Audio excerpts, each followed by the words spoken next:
السلام علیکم۔ اگر آپ نے کبھی نیل سیلز ٹیکس ریٹرن فائل کی ہے یا آپ کو FBR کی طرف سے کوئی شوکاز نوٹس ملا ہے تو یہ ویڈیو آپ کے لیے بہت اہم ہے۔ ویڈیو کو اینڈ تک ضرور دیکھیے گا کیونکہ ایک کیس میں FBR نے ٹیکس پیئر پر تقریباً 6 لاکھ روپے جرمانہ لگا دیا ہے، لیکن بعد میں یہی کیس جب کورٹ میں گیا تو وہ جرمانہ مکمل طور پر ختم کر دیا گیا ہے۔ یہ کیسے ممکن ہوا، آج کی اس ویڈیو میں ہم تفصیل سے دیکھیں گے۔ میں ہوں محمد بلال سلیم، ایڈوکیٹ ہائی کورٹ، اور آپ دیکھ رہے ہیں MBS ٹیکسیشن۔ آج ہم ایک بہت ہی اہم کیس ڈسکس کریں گے۔ وہ کیس ہے Zamzam flour mill versus CIR LTO Lahore. یہ کیس جولائی 2021 سے لے کے جولائی 2021 سے جون 2023 تک کا ہے، اور اس میں ایک بہت ہی امپورٹنٹ کنسیپٹ سامنے آیا ہے۔ وہ کنسیپٹ ہے ایگزیمپٹ سپلائی اور فراڈ کا۔ اب سمجھتے ہیں کہ اصل مسئلہ کیا تھا۔ ایک ٹیکس پیئر جو کہ سیلز ٹیکس میں بھی رجسٹر تھا، اس نے اپنی نیل سیلز ٹیکس ریٹرن فائل کی یا پھر اپنی ریٹرن میں سیل رپورٹ ہی نہیں کی۔ یہاں ایک سوال پیدا ہوتا ہے، کیا ہر نیل ریٹرن فراڈ ہوتی ہے؟ نہیں، ایسا نہیں ہے۔ ہر نیل ریٹرن جو فائل کی جاتی ہے وہ فراڈ تصور نہیں کی جاتی، یعنی جو بھی اب زیرو ریٹرن فائل کرتے ہیں اس کو ہم فراڈ نہیں کہہ سکتے۔ وہ اس کیس میں ہم اب دیکھیں گے۔ اب ہم اسی کیس کو ٹیکس پیئر کی سائڈ سے دیکھتے ہیں۔ یہ جو کیس ہے، یہ ایک فلور مل ایسی پروڈکٹ بیچ رہی تھی جو 6 شیڈول میں آتی ہے۔ 6 شیڈول یعنی کہ یہ ایک ایگزیمپٹ سپلائی تھی اور اس پر سیلز ٹیکس بنتا ہی نہیں تھا۔ تو گویا جس پر سیل ٹیکس بنتا ہی نہیں تو آپ نے دینا ہی نہیں۔ جب آپ نے سیل ٹیکس نہیں دینا تو پھر اس سے FBR کو بھی کوئی نقصان نہیں ہے۔ یعنی اس کو ایک مثال سے سمجھ لیتے ہیں۔ فرض کریں آپ نے 5 لاکھ کا مال خریدا اور 10 لاکھ کی آپ نے سیل کی۔ عام صورتحال میں کیا ہوتا ہے؟ عام صورتحال میں آپ سیل رپورٹ کرتے ہیں۔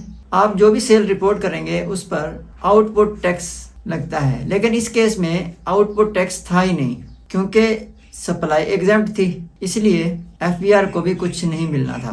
اب دیکھتے ہیں کہ FBR نے کیا کیا۔ FBR نے یہ کیا کہ اس بندے کی انکم ٹیکس ریٹرن چیک کی۔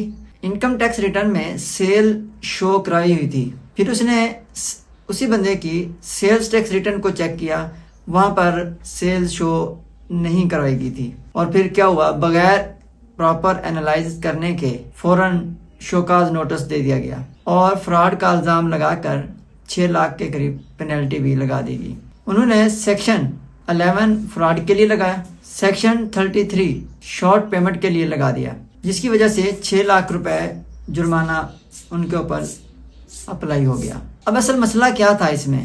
مسئلہ یہ تھا کہ آفیسر نے قانون کو پراپرلی سمجھا نہیں۔ اس نے انکم ٹیکس اور سیل ٹیکس کو کمپیریزن کیا۔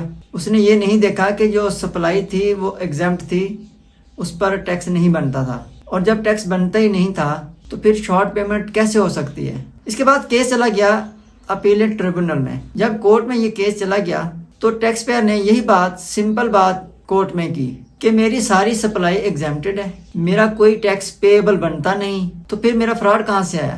تو ٹریبونل نے اس کیس کو اسٹڈی کیا اور تمام چیزوں کو انالائز کرنے کے بعد کلیئر فیصلہ دے دیا، جس میں کورٹ نے بتایا کہ صرف ریٹرن کے اندر پراپر ڈیٹا نہ دینا یا ریٹرن میں ڈیٹا نہ دینا فراڈ نہیں ہو جاتا۔ اور یہ بھی بات ہے کورٹ نے کہی کہ فراڈ پروو کرنا FBR کی ذمہ داری ہے، اور سب سے اہم بات یہ تھی کہ جہاں ٹیکس بنتا ہی نہیں وہاں لاس آف ریونیو بھی نہیں ہوتا۔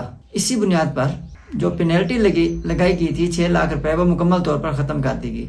اب نو ٹیکس مطلب کوئی فراڈ نہیں۔ یہاں ایک پریکٹیکل بات اگر دیکھیں، اکثر کیس میں کیا ہوتا ہے، FBR صرف ڈیٹا کمپیئر کرتا ہے، اور جہاں دیکھتا ہے کہ مس میچنگ ہو رہی ہے، ڈیٹا کمپیئر نہیں ہو رہا، مس میچ ہو رہا ہے، تو بغیر یہ دیکھے کہ یہ سپلائی ایگزیمپٹ ہے یا ٹیکسیبل ہے، وہ آرڈر پاس کر دیتا ہے، اور کئی دفعہ غلط آرڈر پاس ہو جاتا ہے، اور الٹیمیٹلی ٹیکس پیئر کو پھر کورٹ جانا پڑتا ہے۔ اگر آپ کا بھی کوئی ایسا کیس ہے یا آپ کو کوئی نوٹس آیا ہے تو ڈیلے بالکل نہ کریں، کیونکہ صحیح وقت پر جواب دینا بہت ضروری ہوتا ہے اگر آپ کو بھی اسی قسم کا مسائل کا سامنا ہے تو آپ ہمارے ساتھ رابطہ کر سکتے ہیں. ڈسکرپشن میں بھی mobile number what's app number دیا گیا ہے. آپ ہمیں واٹس ایپ کریں گے, ہم آپ کو فوری طور پر آپ کا جو نوٹس ہے اس کو ریڈ آؤٹ کریں گے اور اس سے متعلقہ آپ کو جواب بھی تیار کر کے دے سکتے ہیں اور آپ کو اس کی مکمل ہم رہنمائی بھی پرووائڈ کریں گے. آپ نے یہ بات ذہن میں رکھنا ہے کہ ہر نان رپورٹنگ فراڈ نہیں ہوتا اور لا کو سمجھنا بھی بہت ضروری ہے. جب تک لا کی صحیح سمجھ نہیں ہوگی, چاہے وہ آفیسر ہو چاہے وہ عام آدمی, کہیں نہ کہیں غلطی ہو جائے گی اور اس کا خمیازہ عام آدمی کو, عام ٹیکس پیئر کو بھگتنا پڑے گا, چاہے وہ کورٹ جا کے اپیل کرنے کی صورت میں یا پھر وہ رپلائی دینے کی صورت میں یا پھر مختلف جرمانے اور پینلٹی کا سامنا کرنے کی صورت میں. اس لیے لا نوئنگ ہونا بہت ضروری ہے. اگر آپ چاہتے ہیں کہ آپ کو بھی اس طرح لا سے ریلیٹڈ ویڈیوز ملتی رہیں اور آپ کو یہ ویڈیو مفید لگی ہے تو چینل کو سبسکرائب کرنا نہ بھولیے گا. چینل کو سبسکرائب کرنے سے, ویڈیو لائک کرنے سے, شیئر کرنے سے ہمیں حوصلہ افزائی ملتی ہے اور ہم زیادہ محنت کے ساتھ مزید آپ لوگوں کے لیے مفید نالج لے کے آتے ہیں. ملتے ہیں اگلی ویڈیو میں, تب تک کے لیے اجازت دیں. بہت شکریہ. اللہ حافظ.